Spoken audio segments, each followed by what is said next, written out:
Buenas noches, compañeros, ¿cómo están? Buenas Oh, noches. Buenas noches. bueno, Buenas noches. buenas noches, qué gusto verlos. Estamos llegando al final del Congreso de Literatura Mexicana Contemporánea, auspiciado por el Departamento de Lengua y Lingüística de la Universidad de Texas en El Paso. Nos da mucho gusto poderlos saludar, por lo menos a la distancia, y contar con su participación. Les agradecemos su solidaridad y su ánimo de participar con nosotros y compartir con nosotros estos desafíos.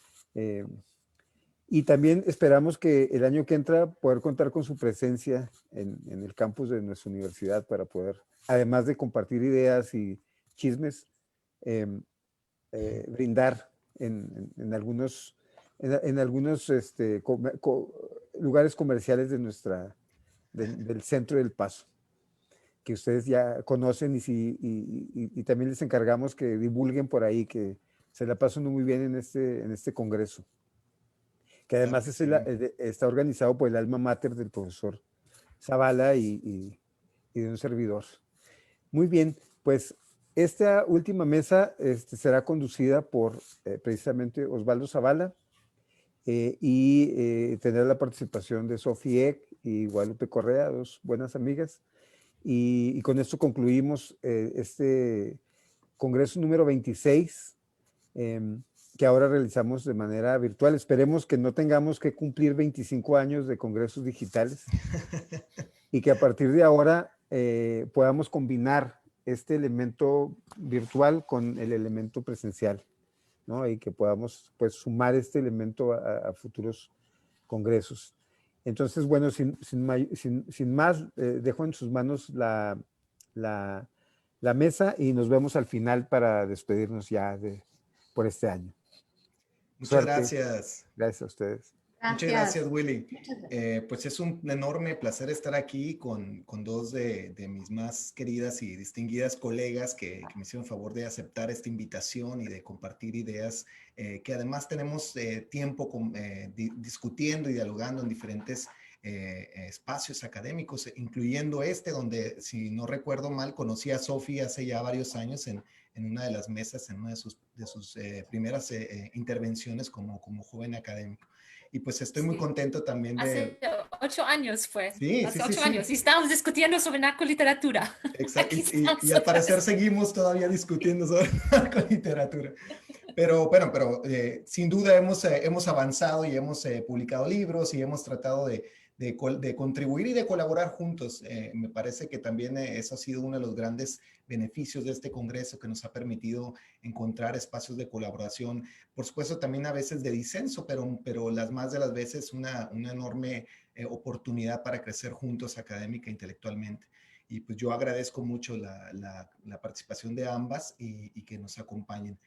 Y bueno, siguiendo el orden que se presenta en el programa, voy a empezar yo para no confundir a la audiencia que nos escucha. Después seguirá Sofi, terminará la mesa Guadalupe Correa y nos informan que habrá un espacio de preguntas y respuestas. Yo voy a presentar mi ponencia entonces. Voy a compartir aquí en mi pantalla un pequeño PowerPoint y comienzo inmediatamente. Sí se ve el PowerPoint, ¿verdad? Sí se alcanza a ver. Perfecto. Buenísimo. Entonces comienzo. Tengo mi pantalla a este lado, entonces va a ser un poquito raro que voy a estar volteando de este lado, pero bueno, aquí comienzo. El pasado 7 de febrero, la National Geographic subió a la plataforma YouTube un adelanto de un episodio del popular programa Traffic, conducido por la periodista portuguesa Marianne Van Zeller. A bordo de una lancha que cruza el Mar de Cortés con 3 hombres con el rostro cubierto, Zeller llega hasta la orilla de una playa del estado de Sonora, donde otro hombre encapuchado, que dice ser miembro del cártel Jalisco Nueva Generación, le asegura que en un solo día ha llegado a comprar hasta 200 rifles AK-47, los temidos cuernos de chivo, en ese mismo punto secreto del contrabando de armas de Estados Unidos, que por cierto ahora quedaba grabado y expuesto al público del National Geographic. ¿Y por qué tantos cuernos de chivo?, pregunta Zeller.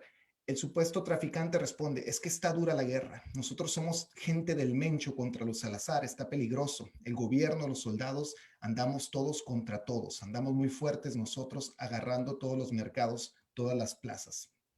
Fin de cita.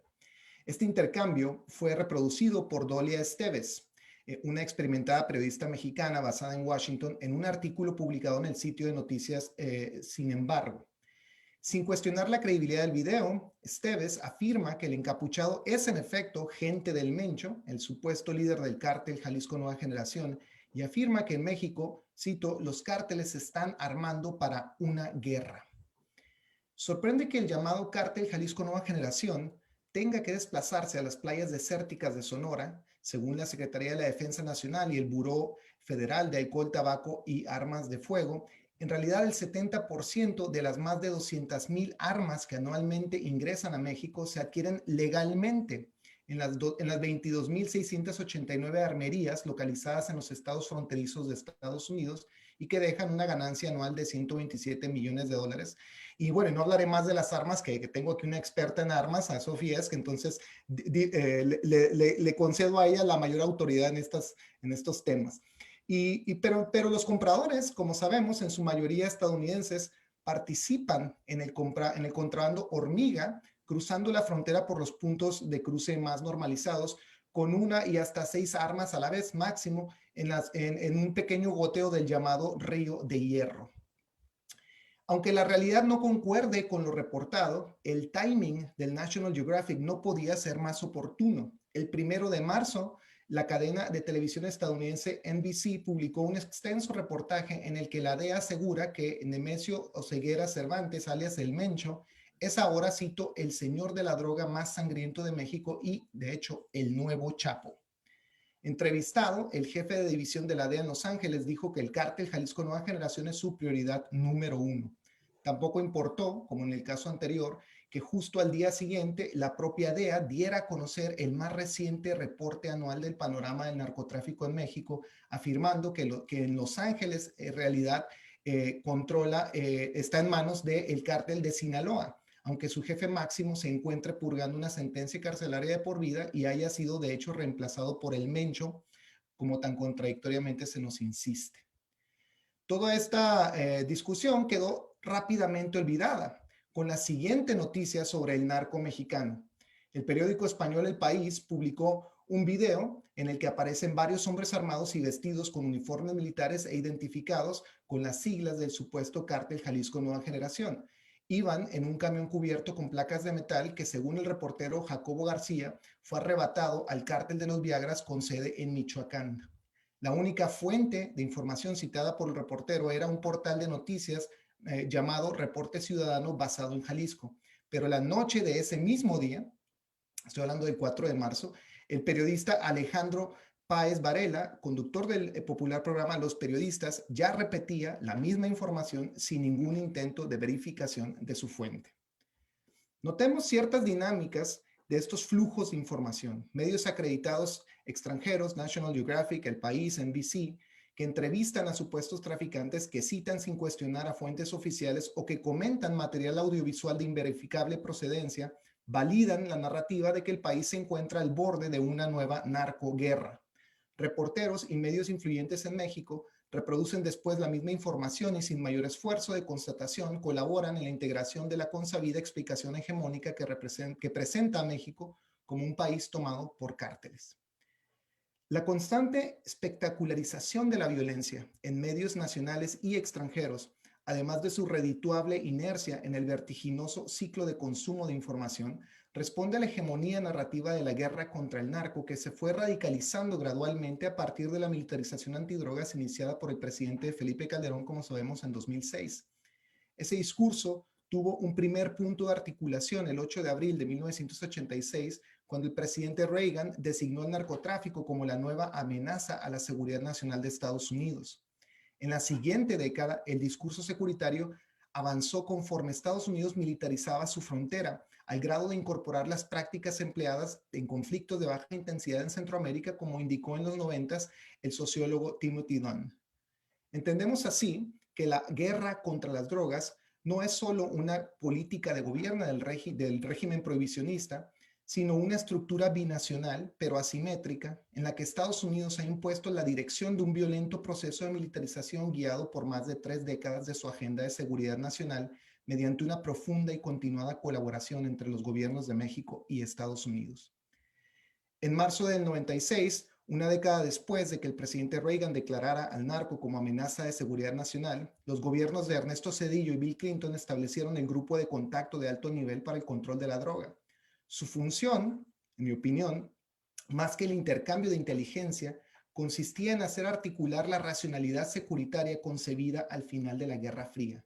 Ese relato que en esencia no ha variado y que hemos visto inscrito en una cantidad inconmensurable de novelas, de ficción, de música, de cine, de arte conceptual, carece de evidencia material que lo convalide y advertía que los traficantes latinoamericanos se imbricaban con insurgentes rurales y terroristas urbanos, así dice el documento, perpetradores de violencia en contra de civiles inocentes y funcionarios de gobierno.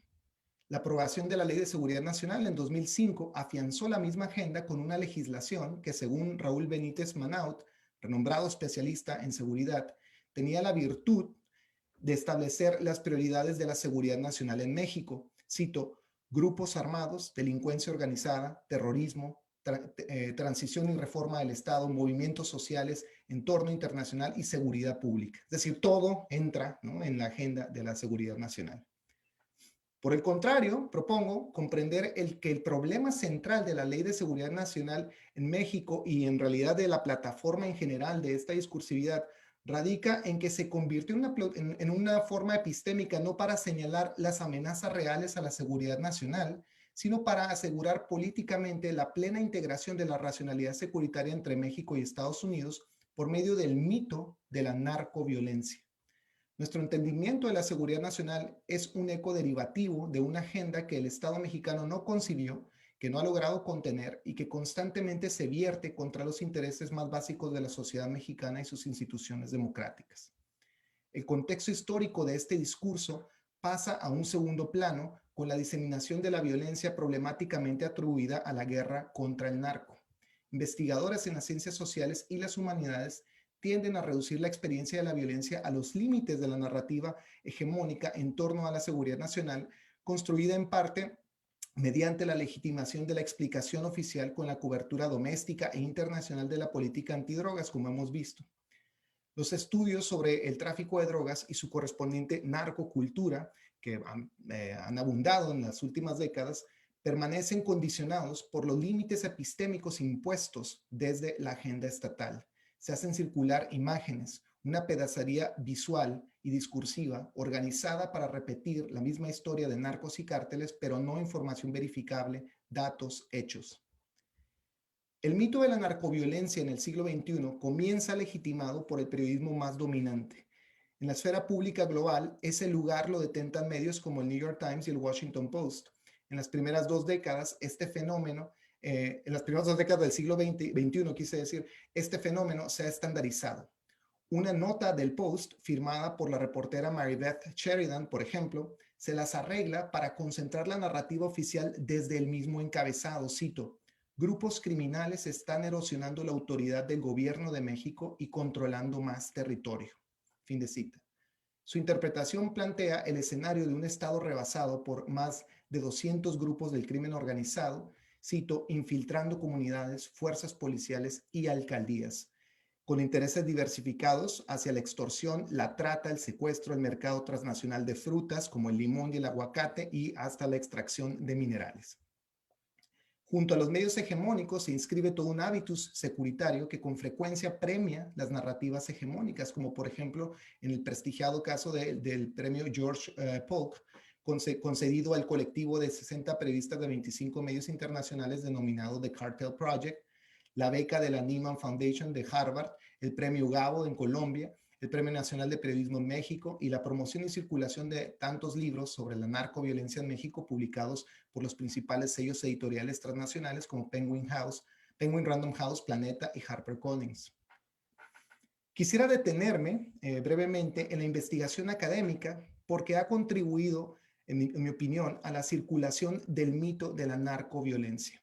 El historiador británico Alan Knight, autor de una celebrada historia de la Revolución Mexicana, distingue en un artículo entre el delito común desorganizado en las calles de México y lo que él denomina narcoviolencia y que involucra, cito, la producción, cargamento y venta de droga a gran escala. Mientras que la primera forma de violencia, dice, es más individualizada y descentralizada, la segunda es más colectiva y centralizada. Fin de cita. Con la adopción del neoliberalismo, dice Knight, el narcotráfico ganó el terreno perdido por el logro filantrópico. La narcoviolencia se localiza sintomáticamente solo en ciertos países. México el primero y después Colombia, Bolivia, Perú y Afganistán. No sobra decir que Estados Unidos, el mayor consumidor de drogas en el planeta, el mayor exportador de armas y uno de los principales centros de lavado de dinero global, no aparece en la lista de Knight. La asunción del Estado rebasado por el narco en México ha sido, de hecho, el trópico en común de numerosos trabajos como el suyo, desde las ciencias sociales de investigadores en otras latitudes como Mónica Serrano, Sergio Guayo, Will Panster y David Shirk, entre tantos otros. En las humanidades, por su parte, el impacto del discurso adquiere incluso una densidad filosófica que especula con la narcoviolencia como un objeto dado y no como un constructo discursivo recibido precisamente porque se ignora por completo la historia del securitarismo entre México y Estados Unidos, como en el trabajo de Carlos Alberto Sánchez, Amalendú Misra y David Johnson, entre otros, ¿no? Tres de los más recientes libros sobre filosofía de la narcoviolencia. Es lógico que la extraordinaria disciplina de este discurso penetre en los campos de producción cultural y en las más arraigadas prácticas de consumo capitalista. Si la violencia parece estilizada por igual en la plataforma de Vice News como en las incontables series de Netflix y Amazon Prime, ¿cómo no esperarlas en TikTok o en la moda italiana o en las novelas de Elmer Mendoza o en la cultura de la muerte que actores como Diego Luna, Joaquín Cosío o Kate del Castillo performatizan en sus cuerpos? Uno de los debates centrales en torno al mito de la narcoviolencia reside precisamente en el papel del Estado ante el llamado crimen organizado. Aquí el concepto del cártel no se reduce a un juego semántico concebido para nombrar estratégicamente el campo criminal, sino a la coherente circulación de una matriz discursiva que narrativiza, en el sentido que Hayden White da a este concepto, el lugar del Estado en la era neoliberal. Se asume que la privatización de los sectores más sensibles del país, en particular, como sabemos, la energía y las comunicaciones, han reducido la estructura del estado de bienestar al grado de ceder el monopolio de la violencia, explicando cómo los cárteles, por ejemplo, llenan el vacío de las instituciones repartiendo despensas en comunidades pobres de Jalisco o Sinaloa. Admitir esa narrativa, me parece, subestima el crecimiento del aparato securitario y el fenómeno del paramilitarismo a la par de la privatización de las empresas paraestatales. Más que nunca en el gobierno de la pretendida Cuarta Transformación ha sido esto cierto. El ejército controla las fronteras sur y norte, como sabemos, las aduanas marítimas y territoriales, la construcción del Tren Maya, el aeropuerto de la Ciudad de México, incluso la distribución de la vacuna del COVID-19. Al mismo tiempo, aparecen cárteles, contradictoriamente, que cada vez más se comportan como grupos paramilitares que acompañan procesos de extracción y, como ha demostrado el trabajo de nuestra querida Guadalupe Correa o el de Federico Mastrogiovanni y Don Paley, entre otros, operan dentro de una violenta racionalidad securitaria en la era neoliberal. Ante esta realidad, el célebre concepto del monopolio estatal de la violencia se ha comprendido, me parece, en ciertos debates en proximidad con el mismo relato neoliberal. Weber observaba la monopolización de la violencia legítima por el Estado como el factor esencial de construcción del orden político. Los usos legítimos de la violencia organizada por el Estado como técnica de gobierno se establecieron para un principio de organización, cito, fundamentada en el uso real o amenazante de la violencia. El Estado es con ello la única fuerza legitimadora de la violencia, pero esto no quiere decir que sea el único actor de la violencia o que la violencia que ejerce sea siempre legítima. el Estado ni siquiera garantiza que la violencia en sí sea siempre organizada por las estructuras de gobierno en su totalidad. Como explica el politólogo alemán Andreas Santer, un monopolio de la violencia nunca puede ser absoluto, sino que es más bien una demanda que debe afirmarse y hacerse valer constantemente en un sentido teleológico. Al tratarse de un proceso siempre inconcluso, las instituciones de Estado que detentan la violencia física y simbólica, por ejemplo, las corporaciones policíacas, el Ejército, la Marina, las fiscalías estatales y la Fiscalía General de la República, se permiten desarrollar políticas represoras precisamente con el objetivo perenne de consolidar el monopolio estatal sobre la violencia que de antemano se sabe imposible. La disyuntiva, entonces, y con esto quiero cerrar mi participación, como explica el geógrafo Julian Mersil, radica en la distinción entre cárteles violentos y la manera en que están figurados desde la hegemonía estadounidense en la economía política de la mal llamada guerra contra las drogas. El mito de la narcoviolencia prevalece entonces no solo por la dificultad que supone una mejor comprensión de campo en torno a la producción material de drogas, sino porque su discursividad se afianza en una práctica simbólica arraigada en distintos modos y políticas de la producción y consumo del conocimiento especializado y divulgativo, al igual que en las plataformas de producción cultural digital que se derivan del mismo trazo hegemónico.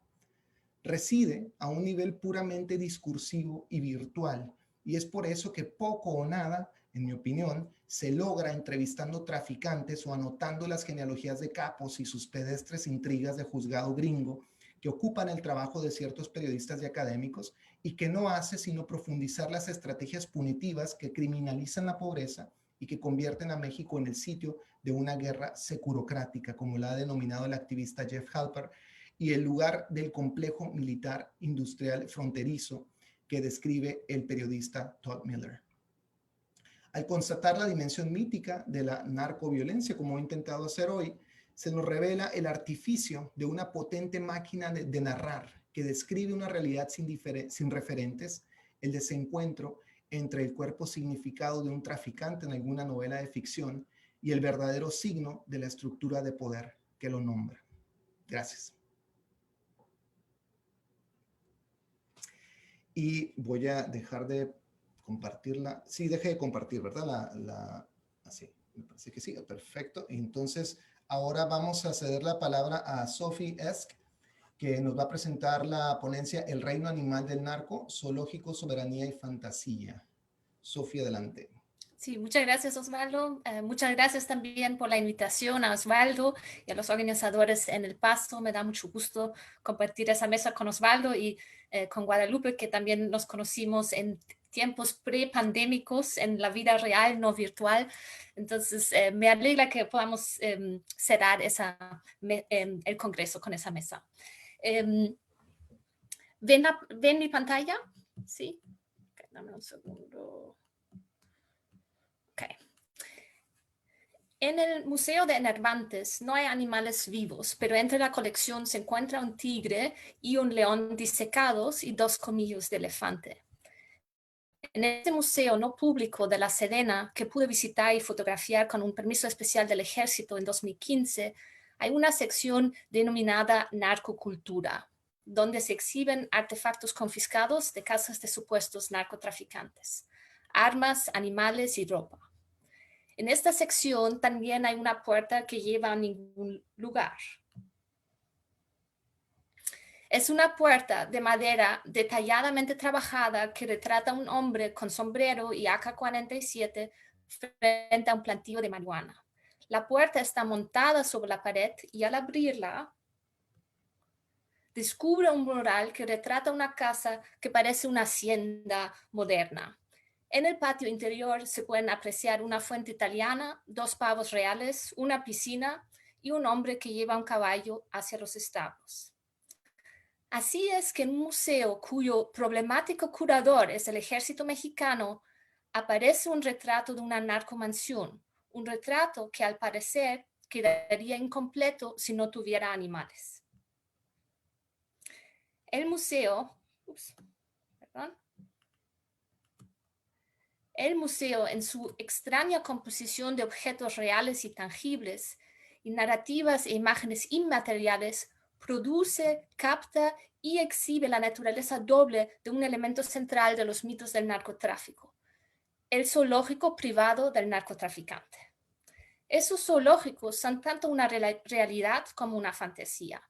Son una fantasía reproducida 1000 veces en novelas, películas y artículos, pero no son simplemente un invento mediático, ya que han habido narcotraficantes con colecciones privadas de animales. Ya lo habían visto, el narcozoológico más famoso y mítico de todos los tiempos es, por supuesto, el de la Hacienda Nápoles de Pablo Escobar. No es el primer zoológico creado por un narcotraficante, sin embargo, es el zoológico mito modelo que consolida y magnifica el mito, que de ahí se vuelve perpetuo. Desde su concepción, la Hacienda Nápoles fue una fantasía hecha realidad. En el libro del hijo de Escobar, Pablo Escobar, mi padre, dedica un capítulo entero a la hacienda y en él resaltan varios tropos. La hacienda como homenaje al crimen organizado, como riqueza fantástica y como Edén. El hijo pinta el lugar como una fantasía pastoral y paradisíaca del padre. Cito, soñaba con entrar a la hacienda y coger las frutas frescas sin bajar del carro. La novela El ruido de las cosas al caer, de Juan Gabriel Vázquez, retoma la idea de la hacienda como fantasía, describiéndola en sus primeras páginas como, cito, territorio mitológico y un lugar de leyenda. La hacienda ocupa un lugar central en la novela, pero ya no para hablar de Pablo Escobar, sino del trauma nacional e individual de la guerra, de los años de violencia. En la novela La Hacienda Nápoles es un lugar de la memoria. El zoológico y los hipopótamos abandonados en el recinto funcionan como una memoria prostética, como diría Miguel Cabañas. Es por un lado el lugar maravilloso y espectacular de los recuerdos de la infancia de dos personajes que la visitaron cuando eran niños en 1982, y por el otro lado es el lugar deslustroso y venido a menos al que vuelven en 1999 en un acto de peregrinaje luctuoso. En ese instante del reino de Pablo quedan solo ruinas administradas por el ejército y aparece como fantasma de Pablo y del zoológico y como manifestación material y viviente del trauma colectivo, un hipopótamo. Ahora, desde Colombia viaja el imaginario del narcozoológico a México, donde la narrativa continúa con algunas transformaciones. En la literatura mexicana contemporánea, el narcozoológico se usa principalmente para formular críticas morales y ambientales hacia el mundo del narcotráfico imaginado monolíticamente. En ellos, el zoológico se presenta como un Edén pervertido, un lugar de mal gusto u de un consumo desmesurado. Esas narrativas, si bien ofrecen críticas importantes al tráfico de animales, a menudo se adhieren a los clichés para juzgar a una persona que ya ha sido juzgada de antemano como moralmente abyecta por ser narcotraficante. El zoológico solo es una expansión de su perversión. Hasta cierto punto, la novela Fiesta en la Madriguera de Juan Pablo Villalobos se puede leer como una reimaginación de la Hacienda Nápoles, si bien esta ya no es el referente real del libro. La trama tiene lugar en México y en Liberia y trata del hijo consentido de un narcotraficante mexicano que quiere un hipopótamo enano para su zoológico y por ello viajan a Liberia. La novela continúa y alimenta el mito del narcozoológico, pero también contiene intentos de desmitificación. El zoológico de Fiesta en la Madriguera no es el paraíso vivo, sino más bien un lugar de naturaleza muerta, y la novela se enfoca en el terror del contrabando de animales. Los hipopótamos no sobreviven el intento de extracción, mueren una muerte terrible y sus cabezas disecadas terminan como decoración en el cuarto del hijo.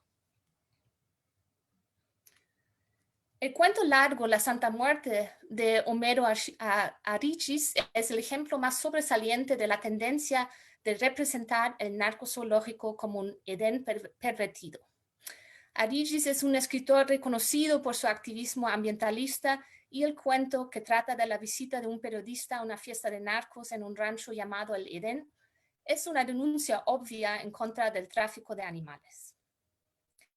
En vez de la imagen idílica que reina todavía en algunas descripciones de la Hacienda Nápoles, el rancho, el Edén, representa un infierno ecológico. Hay una falta de flora viva en el recinto y los animales exóticos, muchos en peligro de extinción, aparecen solo como objetos para el consumo humano. Mientras en las narrativas sobre la Hacienda Nápoles sobresale la fascinación con el lugar y una cierta inocencia, aquí lo narrado solo se cuenta para subrayar la maldad intrínseca de un supuesto mundo narco.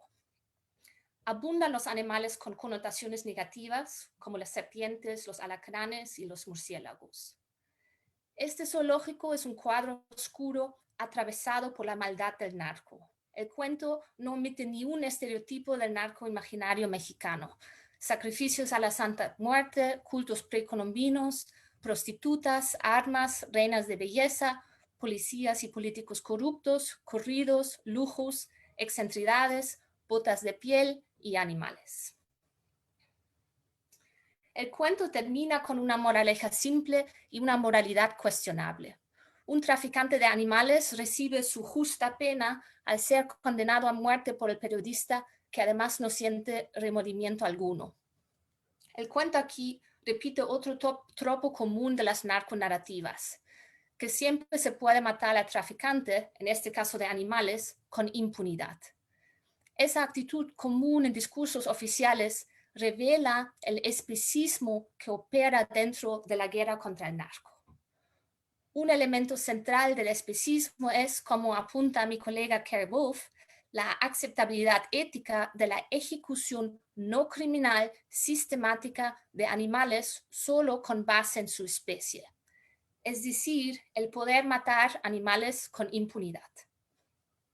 Muchos de los discursos sobre el narcotráfico lo presentan como pervertido, animalizado, fuera de la sociedad. Así se convierte al traficante en otra especie, una especie a la que se puede matar con impunidad. En vez de cuestionar esa lógica violenta y deshumanizante del Estado, el cuento la reafirma. Este último punto nos lleva a la relación entre zoológicos y soberanía, y con esto cierro.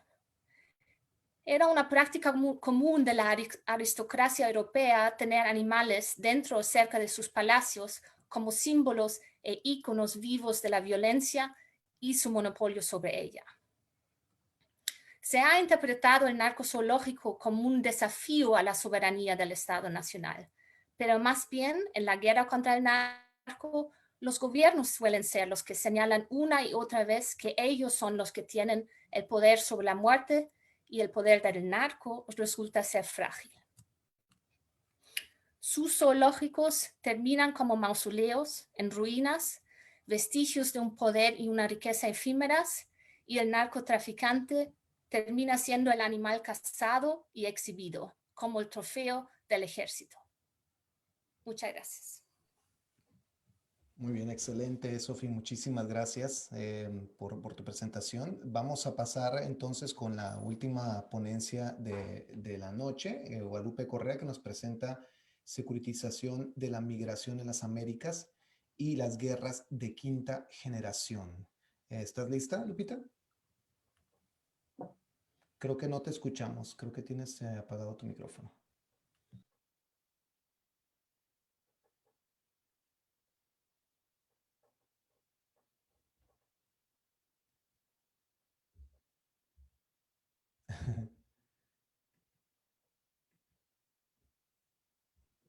Aquí está. Ahí está, perfecto. ¿Pueden ver mi presentación? La vemos puntualmente. Ok, muy bien. Déjame nada más ponerla aquí arriba. Ok. Muy bien. Muy bien.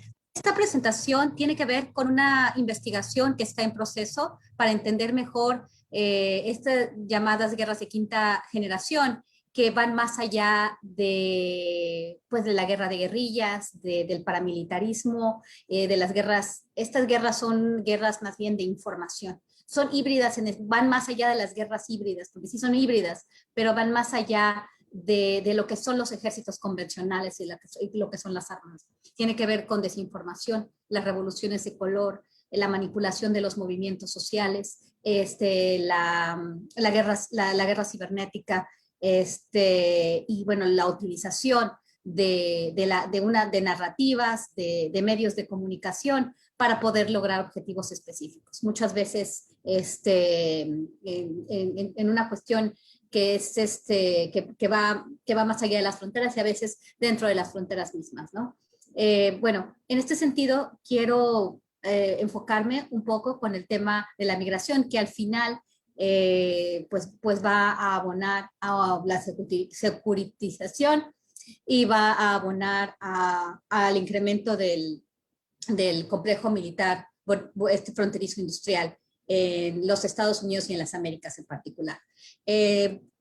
Todo esto surge a partir de una investigación que empiezo a realizar en el año 2014, donde voy analizando el tema de la migración irregular, de los migrantes no acompañados, estas migraciones que empiezan a ser más visibles, más masivas y que justifican realmente el crecimiento del aparato securitario de México, de Estados Unidos, de toda la región de las Américas, obviamente los Estados Unidos como punta de lanza y como los que dirigen esta securitización de las Américas, enfocado en el tema migratorio. Es interesante ver cómo se están utilizando a los medios de comunicación, se forma una narrativa que a partir de la miseria humana, a partir de la necesidad de las personas de dejar sus hogares, pues se justifican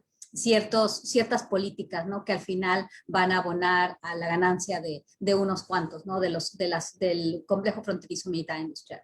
Entonces vamos a hablar de lo que sucede llegando Donald Trump a la presidencia, esta crisis anunciada de que es necesario conseguir que es necesario construir una gran barda bonita y grande, fuerte para poder parar a la migración que provenía en particular de México, pero se estaba hablando pues, del sur del continente en particular, ¿no? En toda América Latina, pero hablando de que los mexicanos debían de pararse porque eran bad hombres y porque venían con drogas y porque venían a violar, eran violadores, eran criminales. Esto pues genera un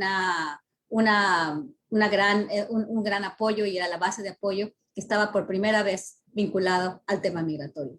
Por el otro lado, empiezan a operar otros grupos del lado del apoyo a los migrantes, varias ONGs que empiezan todo el siglo a apoyar a los migrantes a llegar a los Estados Unidos, a darles comida, a darles sustento, muchos de ellos vinculados también a la USAID y a dinero de fundaciones importantes que tienen su base en los Estados Unidos. Empezamos a ver cómo en este periodo pues, se justifica la creación, obviamente, de tecnología, la construcción de más y más bardas después del Border Fence Act del año 2006 a partir de la guerra contra el terrorismo, ¿no? Esta es una guerra ahora contra la migración, porque la migración representa un riesgo para la sociedad estadounidense y así se percibe y así gana Donald Trump con una campaña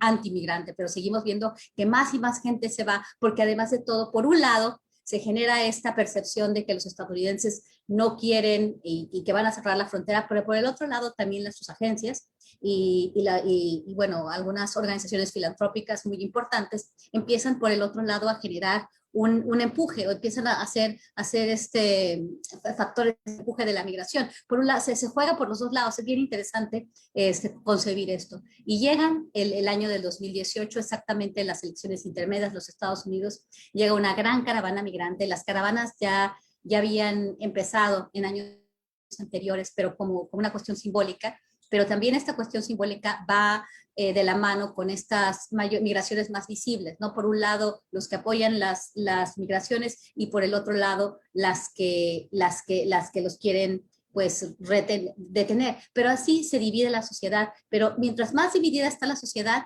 se puede avanzar más en la securitización, mayor número de miembros de la patrulla fronteriza, porque se ven más los migrantes. Es muy interesante cómo esto ha abonado al aparato securitario, ha abonado al complejo fronterizo militar industrial. Y bueno, después de estas caravanas que empiezan en el año 2018, en abril, y la otra a finales, empieza en noviembre, y se extiende, ¿no?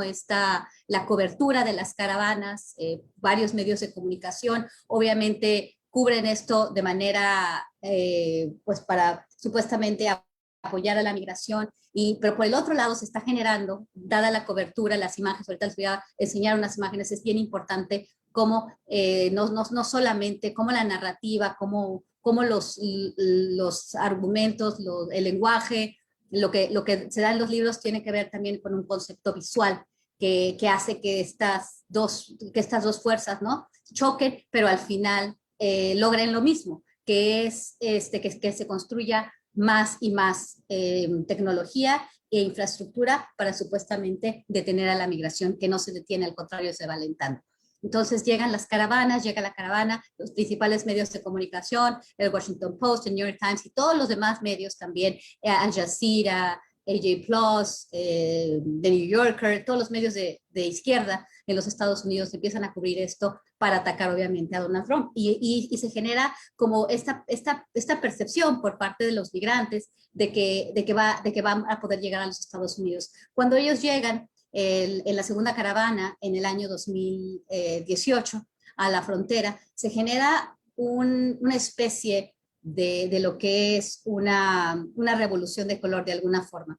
Tienes este encuentro de una operación tal vez contrainsurgente, este enfrentamiento de los migrantes con la policía que se va repitiendo y se repitió este año. Se repitió al principio de 2020 antes de la pandemia y se repitió unos pocos días antes de la llegada de Biden a la presidencia de los Estados Unidos. Esto genera una gran discusión. El presidente Donald Trump puede pasar varias leyes como acciones ejecutivas, como el programa Quédate en México, los Migration Protection Protocols, los protocolos de protección migrante, y puede mandar no nada más la Guardia Nacional, sino forzar, sino al ejército para que pongan este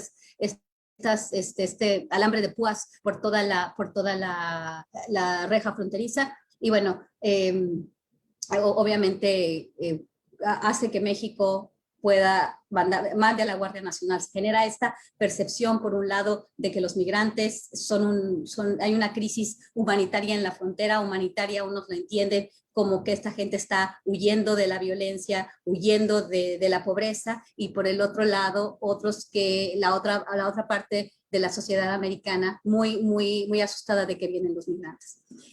Bueno, todas estas imágenes impresionantes, obviamente apoyados por ONGs, como les digo, que están siendo financiadas por organizaciones filantrópicas muy importantes y que han operado en todos estos años, desde que yo estuve estudiando el tema en 2014, cuando fue la crisis de migrantes no acompañados, dan mucho dinero a las casas de migrantes y se genera esta expectativa, se genera esta red de apoyo migratorio y se cubre de una forma, con los medios mainstream, con los medios más importantes, se cubre esta tragedia migrante, ¿no? Y se apoya esta división en la sociedad. Es interesante que por un lado, por ejemplo, la parte negativa vienen los migrantes y viene la trata de personas.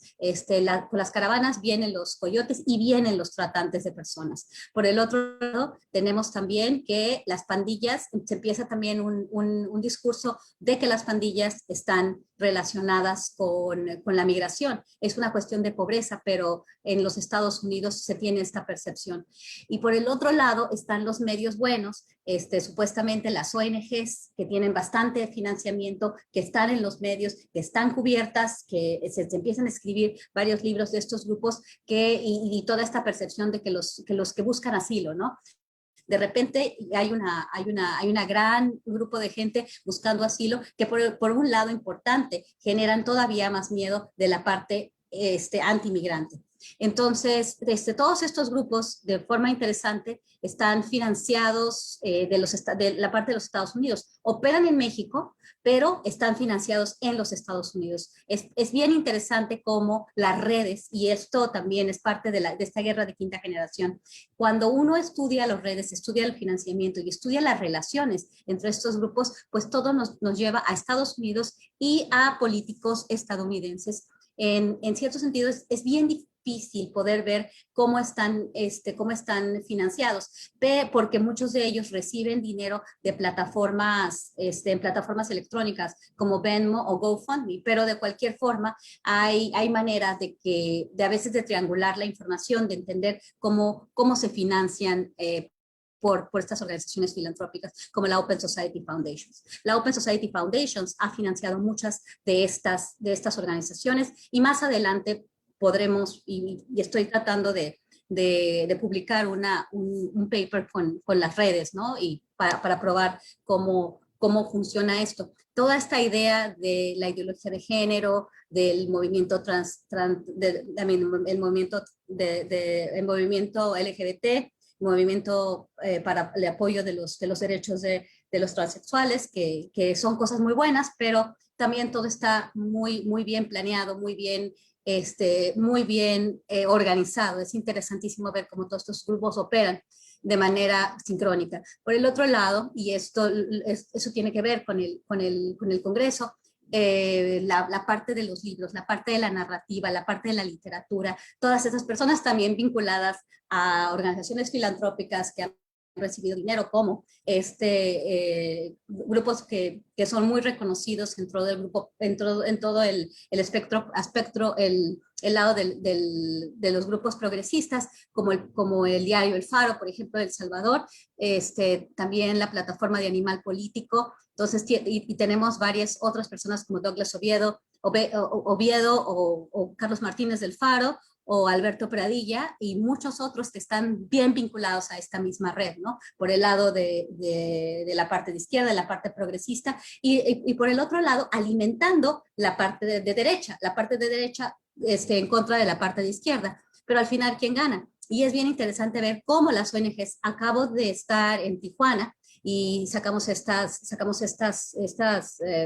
fotografías de que los grupos que ayudan a los migrantes llevan al campamento para que ellos se localicen en Tijuana, y les dan comida, les dan lugar para que estén ahí, les dan unas camisas, ¿no? Para generar también esta percepción de que ya cambió la política migratoria estadounidense. Pero ¿qué fue lo que todas estas ONGs, lo que toda esta política generó? Pues más militarización, porque por el lado de Trump, en realidad pudo haber legitimado, pudo haber consolidado toda esta pues este discurso, ¿no? Al final, lo que pudieron hacer, trayendo mucha gente a la frontera, acampando a la gente, fue generar este terror por parte del grupo que apoyaba las políticas militaristas de derecha. Y muy probablemente esto va a seguir pasando, pero con un diferente discurso de que supuestamente el presidente de los Estados Unidos está con los migrantes, va a pasar una reforma migratoria comprensiva, y se genera este mismo miedo, porque muchos de estos grupos que supuestamente son grupos de izquierda, grupos más vinculados al Partido Demócrata, son los que están llevando hoy por hoy, en estos últimos días, a los migrantes al nuevo campamento que existe en Tijuana. Y obviamente estas fundaciones tienen muy buen dinero y están operando en la parte mexicana con una infraestructura impresionante. Tenemos es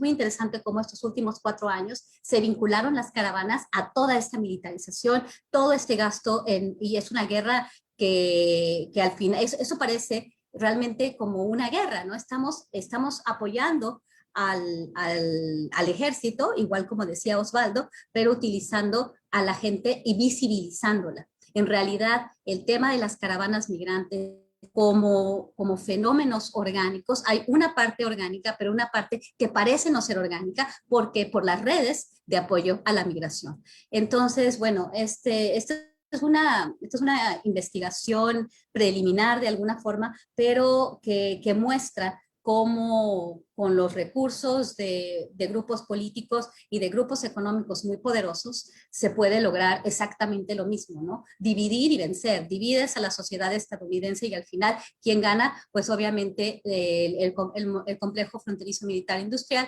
que, bueno, que gana con la construcción de muros, con el desarrollo de tecnología, y son algunas empresas muy interesantes que también están vinculadas a estos poderes, estos intereses económicos importantes. Muchas gracias. Excelente, muy bien, muy bien. Wow, pues estoy muy emocionado por las dos ponencias, me gustaron muchísimo. Hay algunas preguntas que están subiendo aquí en el chat. Podríamos empezar, si les parece, atendiéndolas. Hay una para Lupita, veo aquí.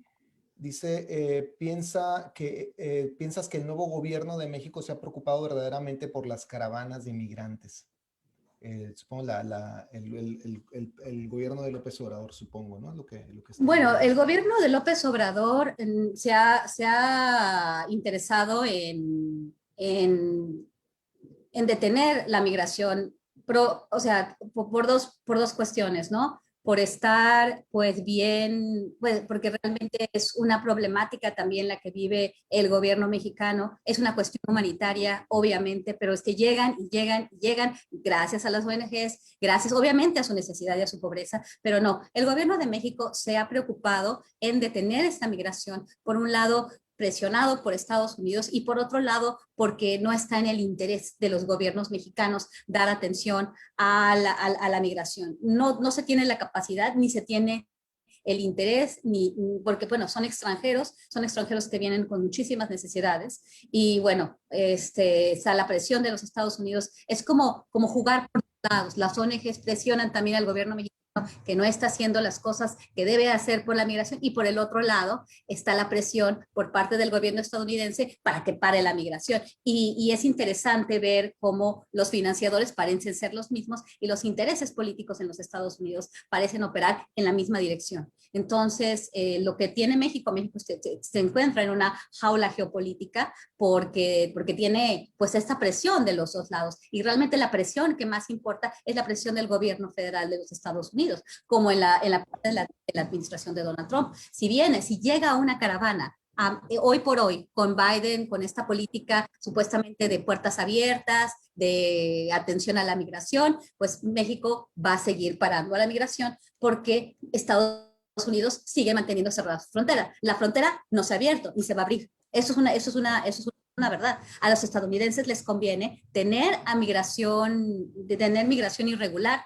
¿Por qué? Porque así pues, se mantiene una fuerza de trabajo muy barata y además invisible. Invisibilizas a la migración, pero siguen llegando. Es interesante cómo ver que la patrulla fronteriza sabe perfectamente dónde están las casas de seguridad, sabe perfectamente, tiene mucho conocimiento de cómo operan las redes de tráfico, las redes de tráfico humano, y lo único que hacen es agarrar a un coyote. O sea, ni el gobierno de Estados Unidos tiene su política, presiona a México, y en el interés de México o en la posibilidad de México no está el atender a la migración, aunque es una cuestión humanitaria. Lupita, creo que si dejas de compartir la pantalla podemos vernos los tres Sí, en el perdón, live. ¿eh? Sí, No, no, sí, no, tienes razón. me acabo de dar cuenta yo. Sí, sí, sí, Te sí, quiero hacer una claro. pregunta después, Lupita, pero quisiera cambiar a la ponencia de Sofi mientras llegan más preguntas del público, porque me gustó mucho, Sofi, lo que propusiste, sobre todo, bueno, toda tu lectura de la cuestión animal y todas estas diferentes legados, ¿no? Históricos y culturales de percepción que han dejado la presencia de animales en la historia del narcotráfico. Y me llamó mucho la atención al final las fotografías que ponías en secuencia, ¿no? Donde aparece Pablo Escobar, ¿no? En la famosa foto donde es asesinado. Y me hiciste pensar en todo este lenguaje, en efecto, que animaliza a los traficantes, ¿no? Desde el aparato oficial, los cazan, etcétera. Esa foto parece que están literalmente ante un animal de caza, ¿no? Y por otro lado, la manera en que transmigra toda esta figuración animalizada en la literatura contemporánea, ¿no? Estoy pensando, como hiciste tú en Fiesta de la Madriguera, pero también hay tantas obras, ¿no? Donde aparecen literalmente personajes de animales, ¿no? Pienso, por ejemplo, me parece una novela de Heriberto Yepes donde el personaje principal se llama Tiburón, si mal no recuerdo. Bueno, la famosa novela de Yuri Herrera, ¿no? Trabajos del Reino, del personaje se llama Lobo, ¿no? La novela de Orfa Alarcón, Perra Brava, ¿no? Entonces, pensar en todos estos momentos en que el discurso literario internaliza, y esa es mi pregunta, si lo hace de un modo, digamos, inconsciente, es decir, es difícil saber digamos, los objetivos del autor, pero digamos, el modo en que esta imaginación se empata con este discurso oficial que va animalizando al traficante hasta deshumanizarlo, precisamente, ¿no? Entonces, ¿cómo ves esa relación política, ¿no? Entre el discurso oficial que va, al parecer, si sigo la lógica de lo que planteaste, deshumanizando el discurso al interior de las prácticas literarias, ¿no?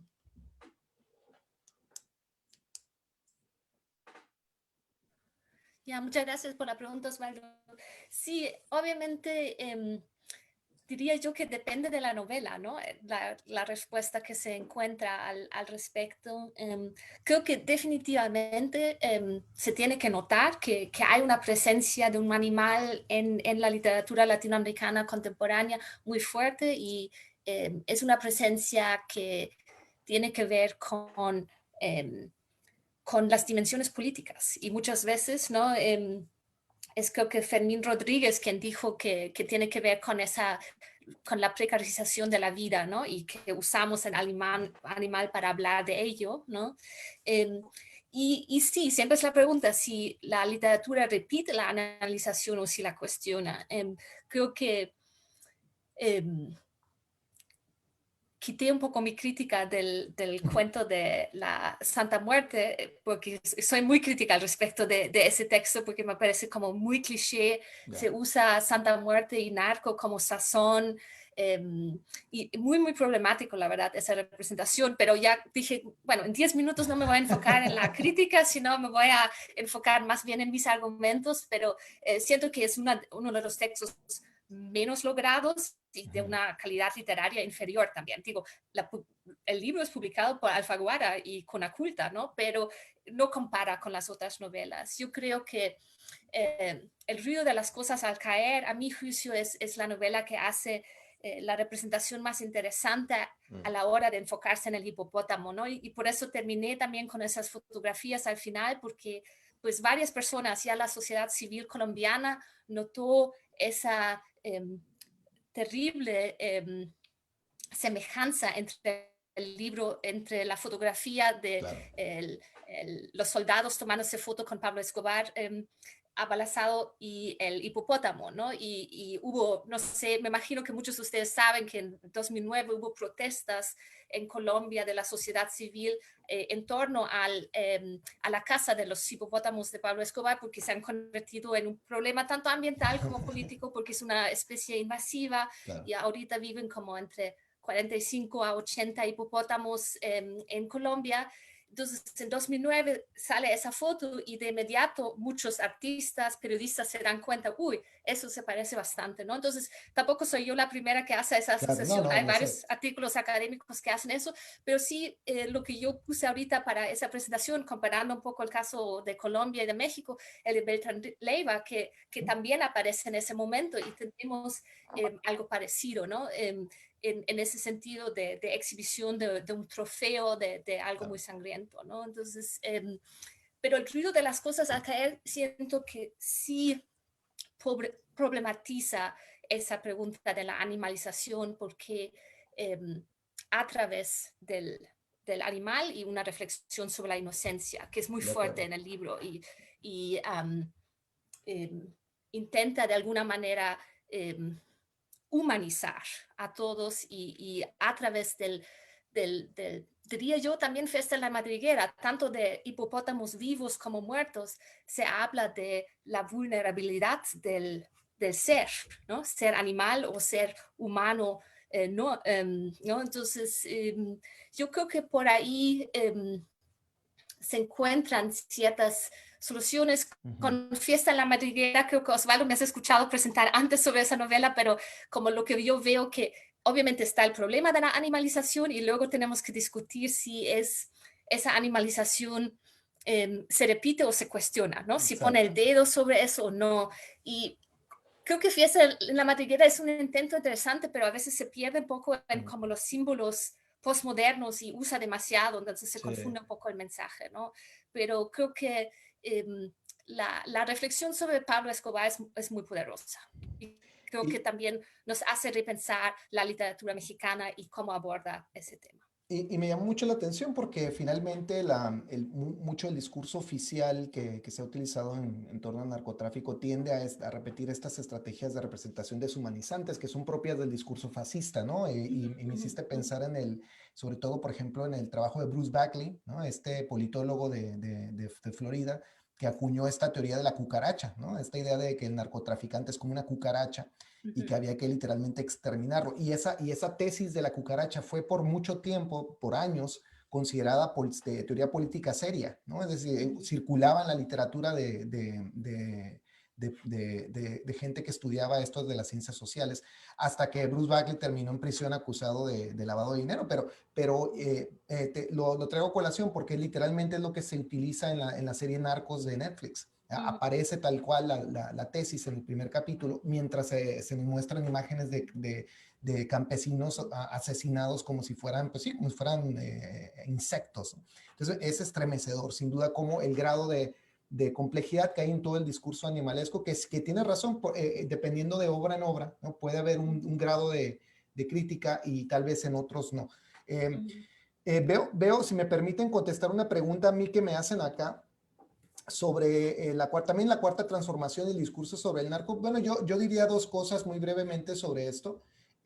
Yo creo que primero habría que pensar que se puede pensar esta pregunta en dos partes, ¿no? Rápidamente. Primero, pues todo el discurso de ya no hay guerra contra el narco que ha hecho circular la presidencia de López Obrador. Digo la presidencia para distinguirla sobre todo del aparato militar que no necesariamente ha correspondido con esa discusión.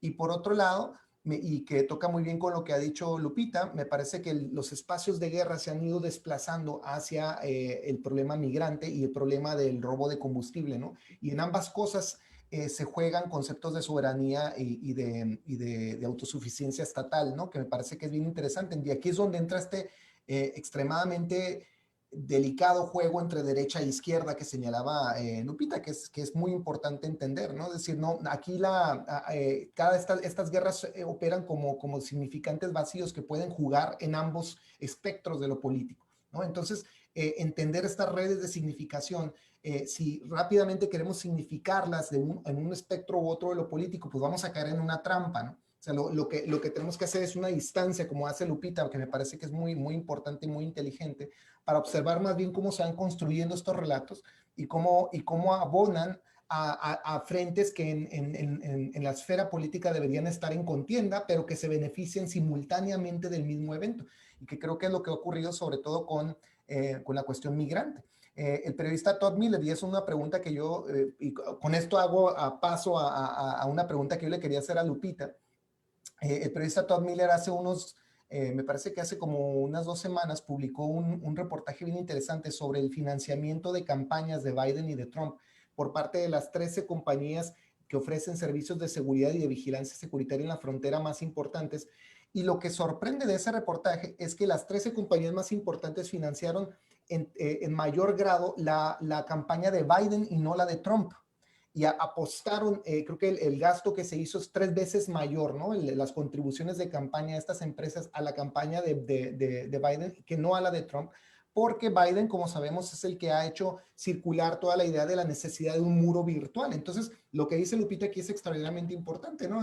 Y quisiera que nos lo comentaras, Lupita, cómo entender, ¿no? Digamos, este discurso progre de izquierda que habla de reconciliación, etcétera, al mismo tiempo que está apoyando el reforzar el muro virtual, ¿no? Y que uno piensa que es poca cosa, pero que, como bien señalas, tiene una enorme capacidad de detectar movimiento en la frontera, pero lo más importante, hace fluida el gasto público en securitización, porque una cosa es poner un muro que se queda ahí años y otra muy diferente es estar constantemente haciendo estos upgrades en las tecnologías securitarias.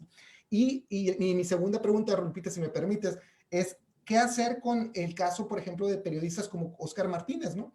Que trabaja pues todo, que sabemos que es respetadísimo, que tiene toda una agenda de izquierda y que involuntariamente, esta es mi pregunta, si crees que está entonces contribuyendo a facilitar este significante vacío, ¿no? Que puede ser cooptado tanto por la derecha como por la izquierda. Por supuesto. Muy buenas preguntas, Osvaldo. Voy a empezar con la última porque esa nos compete mucho bueno, las dos son muy importantes. Bueno, sí, definitivamente. Mira, si tú te fijas quién financia el Faro, eso también es muy importante. Yo cada vez que veo, cómo se mueven los medios de comunicación, rápidamente voy a ver quién está financiando. De acuerdo es que estábamos viendo también de Intercept, ¿no? ¿Quiénes son los financiadores de los medios de izquierda, de los discursos de izquierda, de Mother Jones, The Nation, todos estos medios progres, ¿no? Que tienen un cierto discurso de ideología de género, pero nada de clase, ¿eh? Ellos no hablan de clase, ellos hablan de la cuestión de política de identidad. Es muy importante esto y la cuestión ambiental, que también está vinculado a Bloomberg, están vinculados a gente que tiene muchísimo dinero. ¿Qué pasa con el Faro en particular? El Faro cada vez tiene más financiamiento. Ahorita ya tienen una oficina en Washington, D.C. y están ahorita muy, muy bien apoyados. Wow. Y bueno, ¿qué pasa con Óscar Martínez y Carlos Martínez? No sé si te acuerdas, porque yo vi la serie esta de Diego Luna, Pan y Circo. De hecho, Carlos Martínez sale en Pan y Circo en el capítulo de migración, ¿no? Obviamente, sabemos qué esperar de este tipo de series, muchas de ellas financiadas, mucho de la Open Society, la Fundación Rockefeller, pero no solamente Open Society, Bill y Melinda Gates, todos ellos tienen y apoyan este discurso progre, el feminismo, los movimientos LGBT, y si te fijas, es una cuestión que le dicen luego conspiranoia, esta idea del marxismo cultural, ¿no? De enfrentar culturalmente a la sociedad en base a ciertos temas, porque si te fijas, opera la extrema derecha y opera el alt-right y la alt-left, y se financian probablemente de los mismos, de las mismas personas, porque al final estos metacapitalistas al final tienen su dinero en fondos de inversión, los hedge funds, y no sabemos en realidad dónde están invirtiendo, ¿no? Entonces le apuestan a todo, le apuestan al caos y al final van ganando, ¿no? Van ganando en los mercados de capitales. Es muy interesante. ¿Y qué es lo que está sucediendo con esta narrativa, pues que puede llegar a ser propaganda? Los 3 libros que yo les presenté ahí y muchos otros y artículos que se están haciendo de la caravana no quieren decir absolutamente nada de quién está detrás, de quién está financiando a estos grupos que de pronto aparecen, que están en Estados Unidos, y cuando uno empieza a decir alguna cuestión relacionada con esto, empiezan a dar una crítica impresionante. O sea, es impresionante cómo han avanzado este discurso y al final tienes razón. ¿A quién estás apoyando? Estás apoyando al complejo militar industrial, entra mucha gente, es procesada. ¿Qué pasó durante la administración de Trump cuando llegaron las caravanas? Llegaron a Estados Unidos, estuvieron alimentando los centros de detención y entonces tú les dices a ellos, oye, pero es que tú estás ayudando a que llegue la gente, a que se quede en un campamento y que no pueda llegar. ¿Por qué lo llevaste a Tijuana, donde está la frontera más protegida, para mostrar que en la campaña de medio término en las elecciones de medio en los término? Estados Unidos? Entonces sí, gente como Carlos Martínez, Óscar Martínez, están también financiados en una gran parte por la Open Society Foundations. Wow. Si tú miras las cuestiones financieras de este periódico, de este diario, si ves la Open Society, da un financiamiento muy importante, claro, al periódico El Faro. Entonces, yo creo que hay que seguir el dinero, porque como bien dices en la primera parte de tu pregunta, entonces, ¿a quién le estás dando dinero? Ahora el muro, antes era el muro material, pero tienes que hacer el upgrade. O sea, porque el muro va a continuar y vas a seguir gastando en patrulla fronteriza. Claro. Esto no ha parado. No va a parar. Entonces, por un lado, estás haciendo que la gente ya odie este discurso, pero lo mantienes del otro lado. Y entonces, ¿qué está haciendo Está diciendo que ya no va a hacer acciones ejecutivas para tirar todo lo que hizo Donald Trump, sino está mandándolo al Congreso, pero sigue cerrando la frontera y muy probablemente esta reforma migratoria comprensiva no va a pasar. Lo que tal vez va a pasar son acciones diferidas, un DACA y un DAPA, como lo Light, que ¿no? Obama, Sí. y vas a tener ciudadanos de quinta que no van a tener oportunidad, que cuando ya no se van, que les vas a diferir la estancia y no van a tener antigüedad para poder estar en Estados Unidos. Se van a tener que regresar cuando ya no sean, ya su vida ya sea, ya estén más viejos, ¿no? Desafortunadamente, así va a ser, muy probablemente así van a ser las cosas y las compañías van a seguir, pues,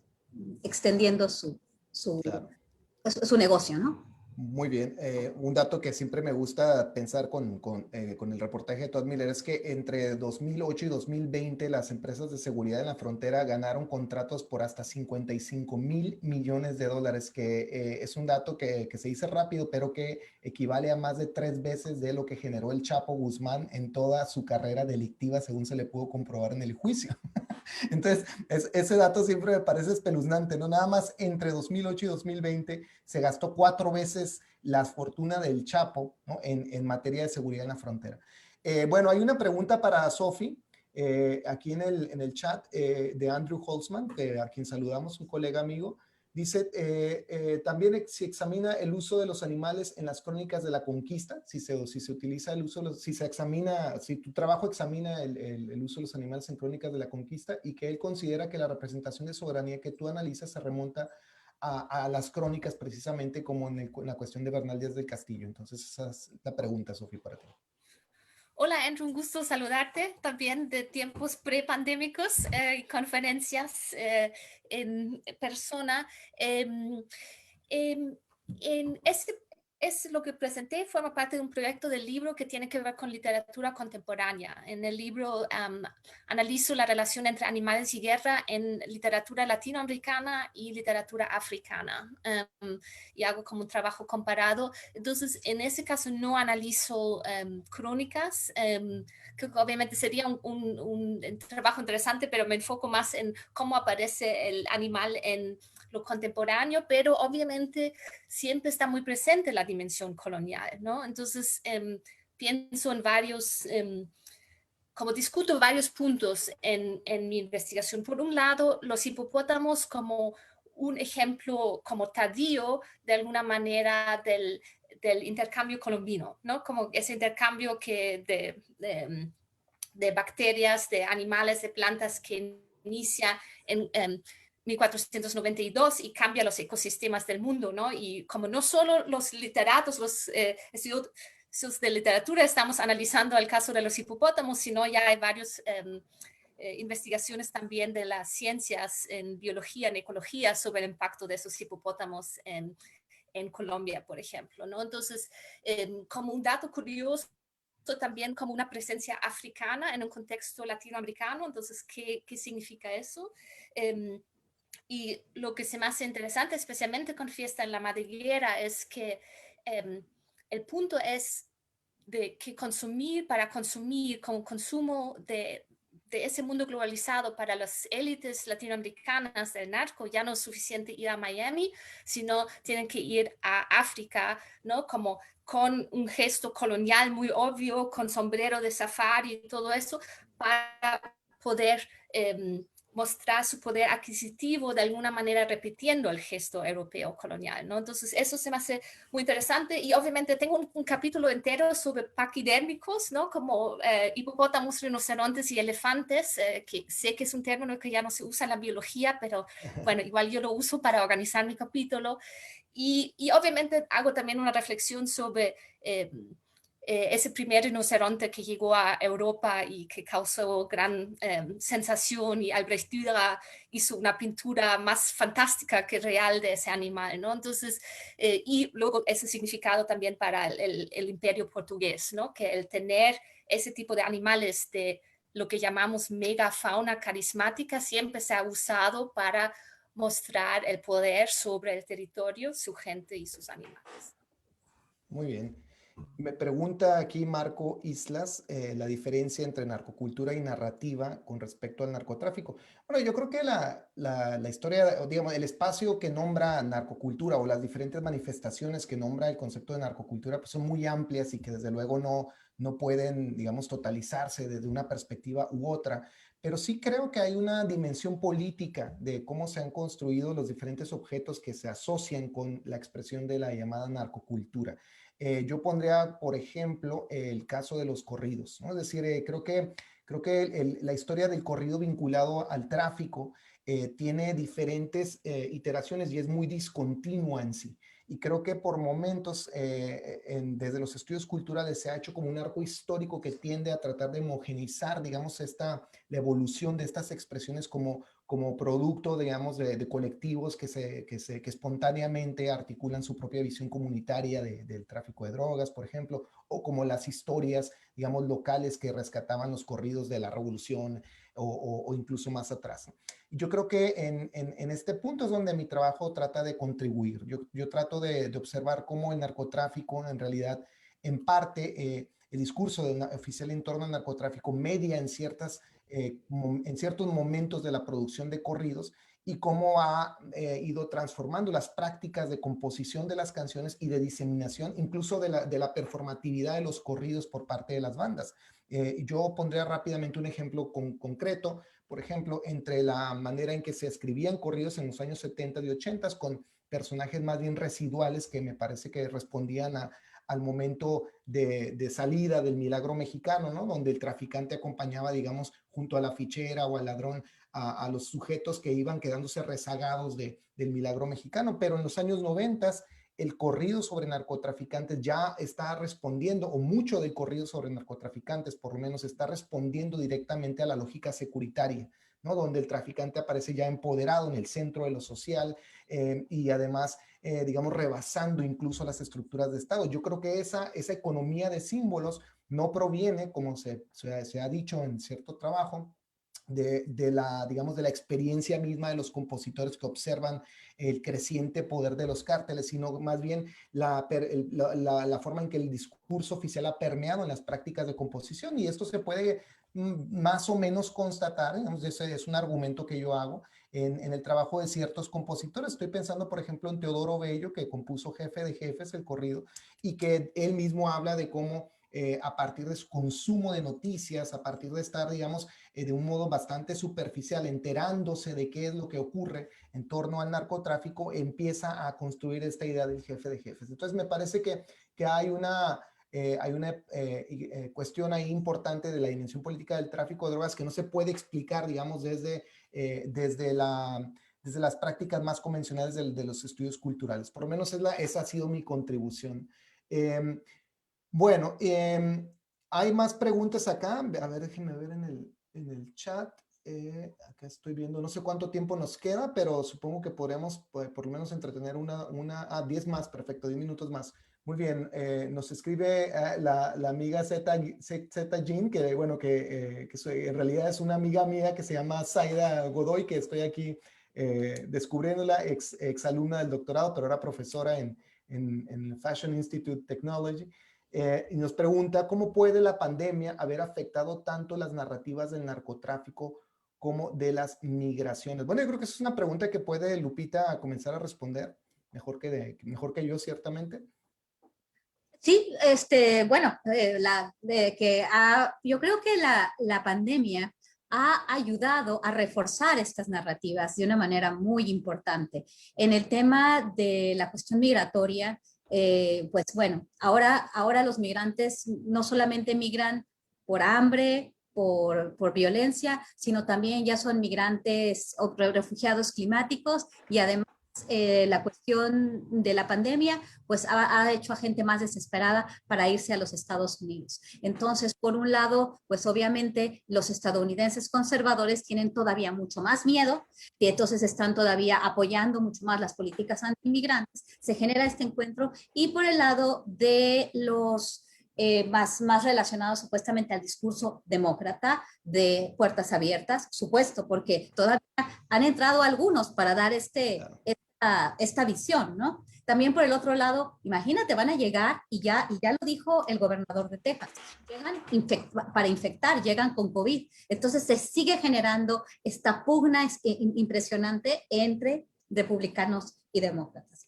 Eso por un lado. Por el lado del, lo que dijiste tú, Osvaldo, que estas despensas, ¿no? Otra vez, la cuestión del quiebre de soberanías, porque el gobierno mexicano no puede con estos seres tan perversos. El informe, es que sí, es bien interesante cómo desde los Estados Unidos se juega siempre con un doble discurso, ¿no? El discurso de, bueno, pobres migrantes que ahora están más dañados por la pandemia, pero por el otro lado están los, bueno, van a venir, qué horrible, vamos a hacer algo porque estas políticas van a traer más caravanas, ¿no? Entonces juegas con esto, pero al final, ¿quién gana? Pues quien gana los mismos. Lo mismo con la narrativa del el tema de las drogas, ¿no? No, pues ahora son más poderosos. Ahora con el COVID, ellos pueden ya dominar los mercados. Exacto, y ya no se pueden mover normal, ahora van a usar drones, porque ya son, lo del COVID les cerró la frontera, pero son pero tan poderosos, ahora definen el precio, tienen más tecnología, y eso lo hizo Brookings Institution, hizo un análisis de cuál iba a ser cuáles son los efectos del COVID en los carteles. Pues en lugar de analizarlo como se analizan las fuerzas del mercado, con oferta y demanda, que obviamente tienes menos oferta, pero bueno, más bien, tienes menos demanda también porque la gente tiene menos dinero, pero ellos son todavía más poderosos, ellos todavía son más capaces de hacer y de llevar a los mercados estadounidenses, aunque la gente está obviamente más desempleada, va a poder comprar menos, pero ellos se arman. Ellos se arman hasta sabe cómo les sigue yendo bien, ¿verdad? No, y les sigue yendo mejor, ahora están mejor. No, pero es que además es interesantísimo cómo desde los think tanks más importantes de Washington generan esta narrativa, es impresionante. Yo quiero que vean lo que escribió Brookings, eso fue creo que en abril. Es impresionante lo poderosos que eran, ¿no? Entonces solamente pienso, Osvaldo, tú me dices lo que tú piensas en ese sentido, pero creo que lejos de cambiarla, refuerza Claro. estas dinámicas de las que hemos hablado. Absolutamente, tienes toda la razón. Ha sido un momento, es decir, lo interesante del discurso securitario es que siempre puede llenar cualquier tipo de vacío, ¿no? Porque su narrativa es completamente maleable, porque es puro discurso finalmente, acompañado de ciertas imágenes que son completamente inverificables. Digamos que un señor se ponga ahí con cajas que digan Cártel Jalisco Nueva Generación, no significa de pronto que ese cártel ha suplementado al ISSSTE, ¿no? Y creo que ese es el problema, digamos, del rápido consumo de noticias, sobre todo en la era de las redes sociales, ¿no? Donde se consume una imagen con un tweet y con eso basta, digamos, para crear toda una percepción de símbolos y digamos, aceitar la misma narrativa hegemónica. Y creo que en este punto, como bien señalas, pues participan tanto los medios de comunicación como las instituciones que supuestamente harían el trabajo más especializado, como el think tank. Incidentalmente, el Cato Institute sacó un reporte que no sé si viste en 2019 con motivo a propósito de la masacre de la familia Levarón, recomendando al gobierno de Donald Trump de no intervenir porque esto solo incrementaría un costo humano terrible y avanzaría los intereses del complejo militar industrial. Es decir, el Cato Institute, super progre, ¿no? Sí, super progre. Finalmente, desde una perspectiva libertaria, ¿no? Ellos por lo menos honrando esa tradición, digo, no, yo no necesariamente la suscribo, pero entiendo que desde esa perspectiva se separan un poco de la narrativa del narco. A mí me sorprendió mucho, o más bien no, pero bueno. La otra pregunta que se hace aquí, que creo que podemos contestar todos, pero se la paso a Sophie, que hace Andrew, donde nos pregunta qué impacto tendría tu agenda, que me parece que sería muy interesante que lo consideraras, como profesora de lengua y literatura. Es decir, cómo incorporas, Sophie, esta reflexión que haces en torno a pues el plano animal, el discurso de seguridad, el tráfico de drogas, en la práctica cotidiana de tu enseñanza. Me parece que eso es algo muy interesante. Es una buena pregunta y siento que es difícil, ¿no? Porque de alguna manera siento que como profesores ya estamos luchando en contra de esas narrativas tan poderosas, entonces como ya trata un poco de desmentir de alguna manera, de presentar otras perspectivas, pero es difícil porque siento que la gente ya tiene una opinión sobre el Muy narcotráfico formulada. y por lo general los estudiantes, no sé, quieren hablar sobre el documental Claro. Narcocultura de Netflix Vas a y es contracorriente complejo, de como eso. yo enseño un curso sobre outlaws, ¿no? Como forajidos, entonces empiezo en el periodo colonial y empezamos con piratas, cimarrones, luego bandidos en el siglo XIX, luego guerrilleros y narcos, que son obviamente tipos muy diferentes, ¿no? Claro. Pero hay algo que tiene que ver con estar fuera de la sociedad, Sí, ¿no? La criminalización de actores políticos de violencia,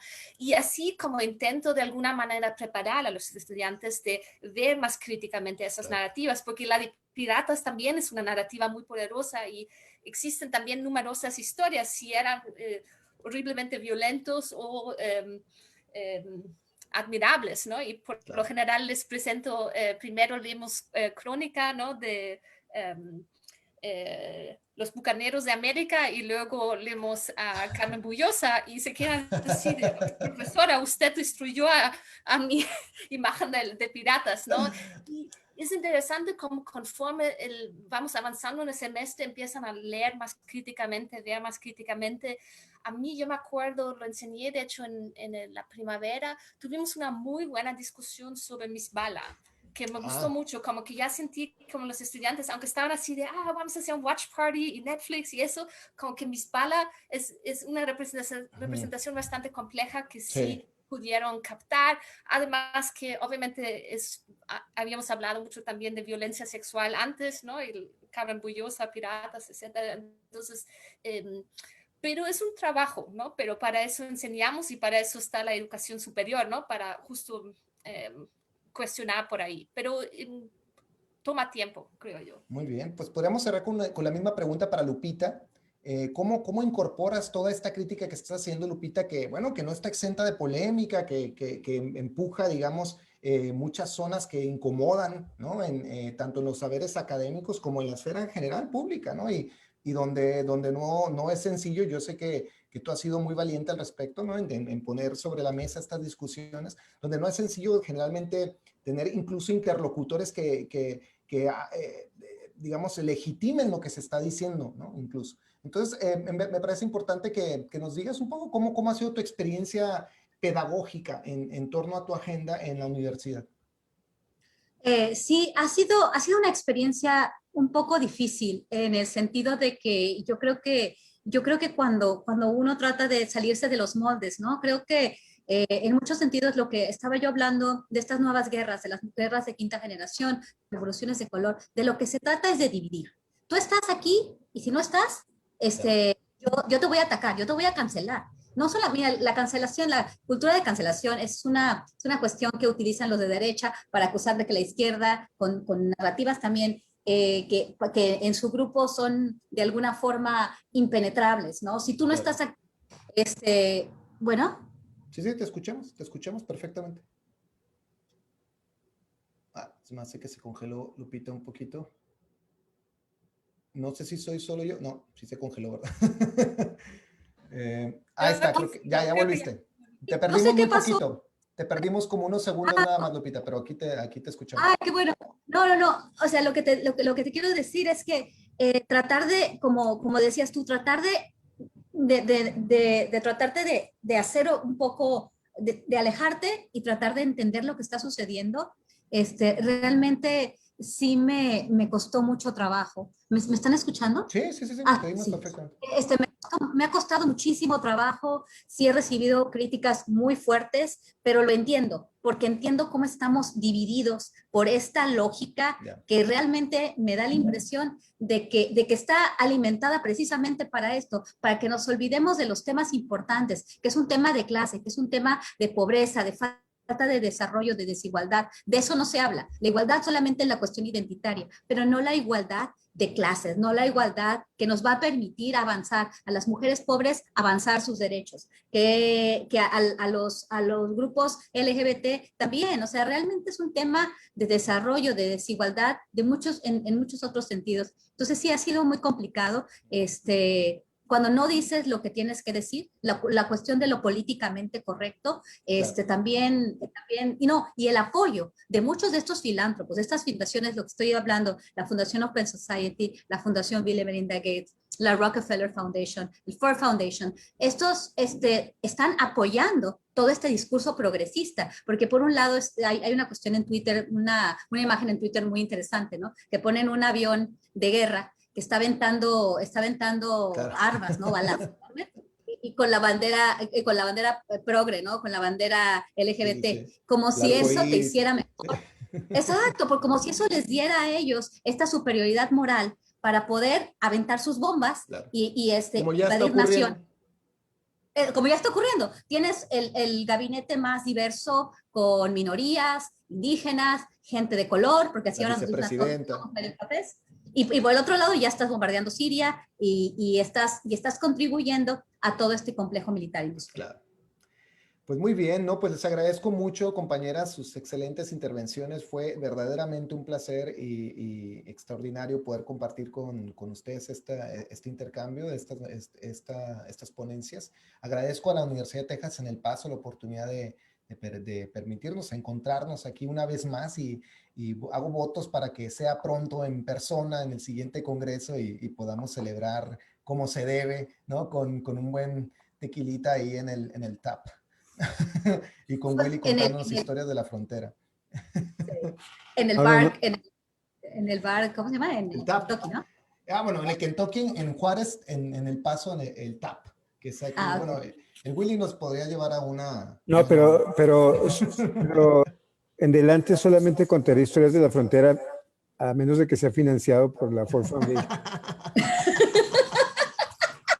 Yo también, la verdad. La verdad. Por cierto que Lupita, justo cuando está hablando de la cultura de la cancelación, fue cancelada por Zoom momentáneamente, por fortuna, y luego regresó. Así es Sí, que, Fracasó el intento de cancelación. la colegas, censura.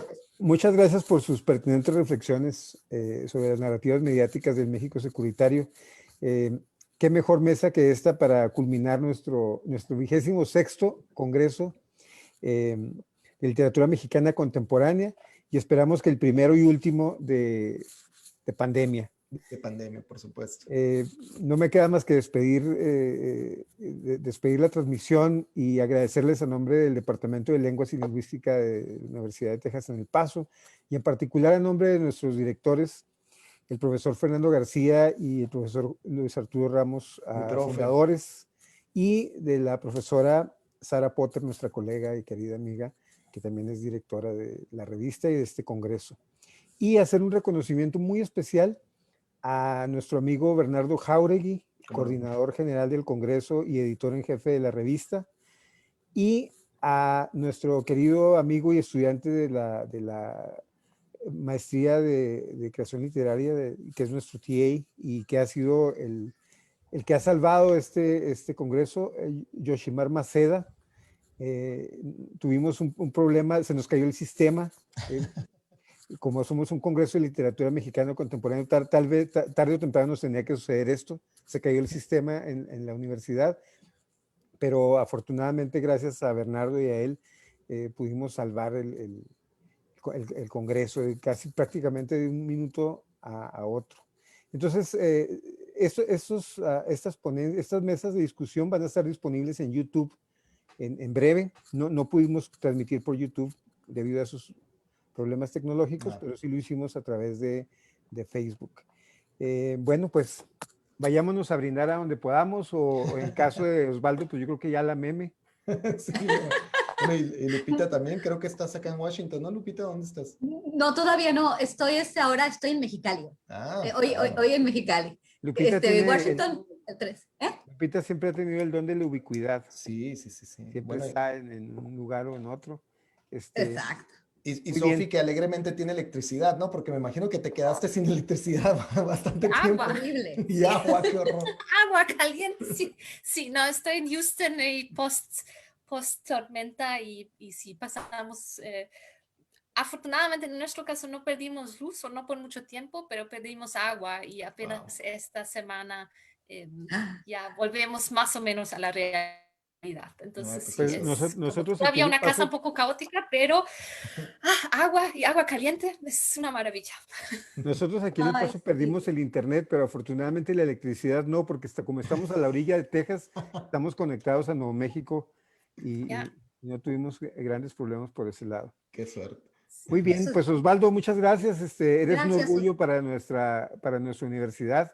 No, pues muchas gracias, Digo, Willy. las tres son un orgullo para todo el mundo, pero Osvaldo, que es un miner de corazón y de Siempre, minor forever. Miner Forever, pues aquí nos vemos el año que entra en persona y con el agregado digital seguramente virtual que ya llegó para quedarse. Sí. Perfecto. Un abrazo. Gracias a Muchas todos, gracias. gracias Chao. Sofi, excelente verte, excelente verlos a todos, que les vaya muy bien, gracias Un Willy. gran placer. Gracias. Hasta pronto. Hasta luego. Buenas Hasta noches. pronto, hasta pronto. Bye, bye.